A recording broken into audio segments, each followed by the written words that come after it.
Hello, welcome back to our study of practical Christianity. We'll look at pure wisdom from James 3:13 to 18. Who among you is wise and understanding? Let him show by his good behavior, his deeds and gentleness of wisdom. But if you have bitter jealousy and selfish ambition in your heart, do not be arrogant and so lie against the truth. This wisdom is not that which comes from above, but is earthly, natural, demonic. For where jealousy and selfish ambition exist, there is disorder and every evil thing.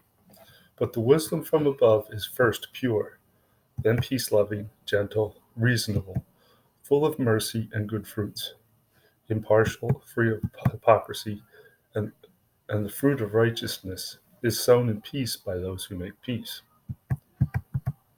How can we know where our wisdom comes from? What is the sign of true wisdom? James teaches us how to know from where wisdom comes, and that is by our good behavior and deeds.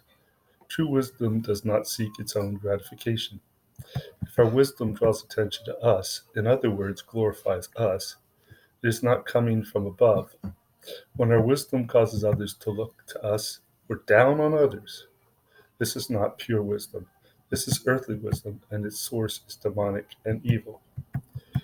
Pure wisdom, which James has been talking about throughout the letter, has its source from God above, and as such draws attention to God. The outward side of pure wisdom is shown when we can be in unity with others, even when we don't agree with them. True wisdom seeks to raise up the other person toward God and to unify them in spirit. True wisdom is gentle, not harsh. What happens when true wisdom is not being followed in a group of people? And who is responsible for setting the example of pure wisdom? When pure or true wisdom is not being followed in a group of people, be it a church or other organization, we will see division, strife, jealousy, a struggle over leadership.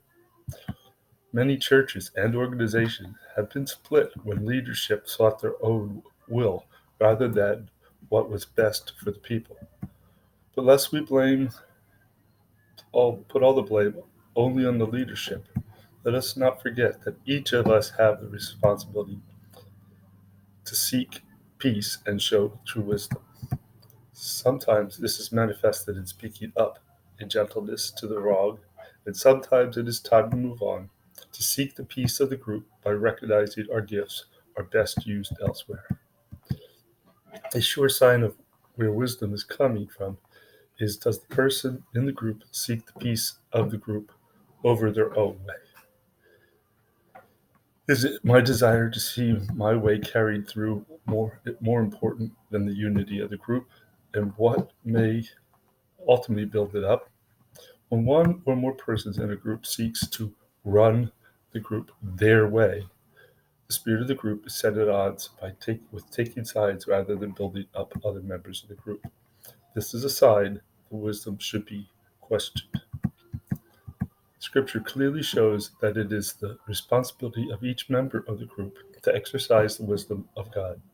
It is truly it is a duty of each member to look out for what is best, not just for the group, but to show wisdom to each individual in that group. We are all called to be peacemakers, and peacemakers do not push their own agenda. They seek God's agenda. The question I present to you this week is, are we seeking our own interests and showing our wisdom to be flawed, or are we seeking to show wisdom in our interactions with others? I challenge each of us to take the time to examine our true motives where our wisdom has its source. Again, thank you for watching and following. Have a great week.